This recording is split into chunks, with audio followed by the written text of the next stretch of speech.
Bonsoir Benjamin Stora. Bonsoir. Merci de nous avoir réservé votre première réaction après le renoncement d'Abdelaziz Bouteflika à briguer un 5e mandat. La présidentielle est reportée. Est-ce qu'on peut parler d'un moment historique ? C'est un moment historique, bien sûr, très important pour l'Algérie, parce que il y a eu des manifestations monstres dans toute l'Algérie depuis bientôt 3 semaines maintenant. Et il faut savoir qu'en Algérie, jusqu'à présent, le pouvoir ne cédait pas vraiment à la rue. Ça n'a pas été le cas. On se souvient par exemple qu'en 2001, il y avait eu une manifestation très importante de Kabyles, en particulier d'Algériens Kabyles, et qui s'était soldée par une très grande répression, et le pouvoir n'avait absolument pas cédé sur les revendications qui étaient exprimées. Et on peut comme ça remonter en arrière.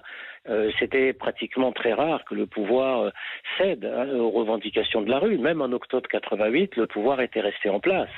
Et il y avait eu des changements que bien après, c'est-à-dire en 90, 91, etc. Et puis ça s'était terminé, comme on le sait, dans la décennie sanglante. Donc jusqu'à présent, il n'y avait pas eu de renoncement. Il y avait pas, ça n'existait pas. Donc c'est effectivement un moment très important. Et je pense qu'il doit y avoir beaucoup de fierté, beaucoup de joie pour les Algériens ce soir. Beaucoup de fierté et beaucoup d'effervescence, nous dit-on déjà dans les rues algériennes. On va voir, Benjamin Stora, quelle sera aussi la réaction de la population à long terme avec le report quand même de cette élection et un calendrier assez long et étalé. Est-ce que la population aura la patience d'attendre tout cela ? Alors vous savez que les Algériens ont été quand même très patients sur l'histoire Bouteflika, parce qu'en 2014 déjà, il y a 5 ans, il était déjà très malade. Bouteflika n'a pas fait la campagne électorale de 2014. Les gens participaient aux meetings électoraux avec une photo. C'est-à-dire que lui ne venait pas, ne parlait pas. Ça fait bientôt plus de 5 ans qu'on le voit pas et qu'on l'entend pas, Bouteflika. Ils ont donc été très patients.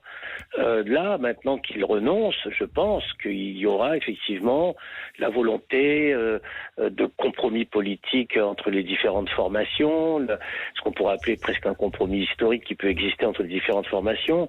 On peut aussi espérer que beaucoup de gens attendent et sont patients pour une transition politique démocratique, parce que derrière la question du 5e mandat de Bouteflika, bien sûr, on le sait, c'était une revendication qui touchait l'ensemble de fonctionnement du système. Alors ça, Benjamin Stora, c'est essentiel. Là, vous mettez le doigt sur ce qu'il y a de plus important, parce que s'il y a un renoncement, il ne faudrait pas que derrière, il y ait tous les artifices du régime qui soient conservés, en quelque sorte que tout change pour que rien ne change.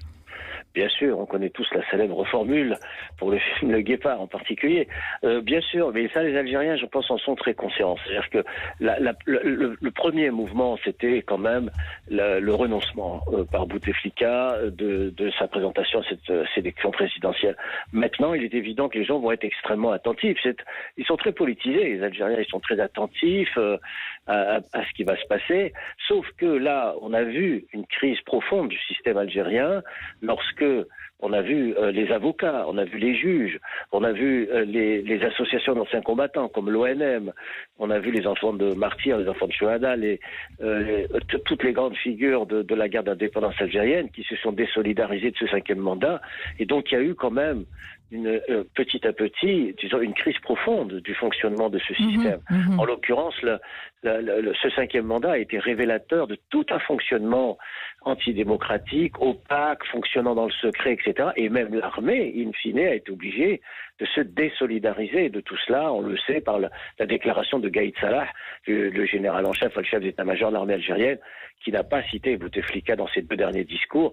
Et donc, c'est pratiquement le cœur même de ce système qui a été atteint par cette contestation populaire absolument inédite. Bien sûr. Benjamin Stora, vous avez dit tout à l'heure, à raison, que cela fait des années que le président algérien n'a pas parlé.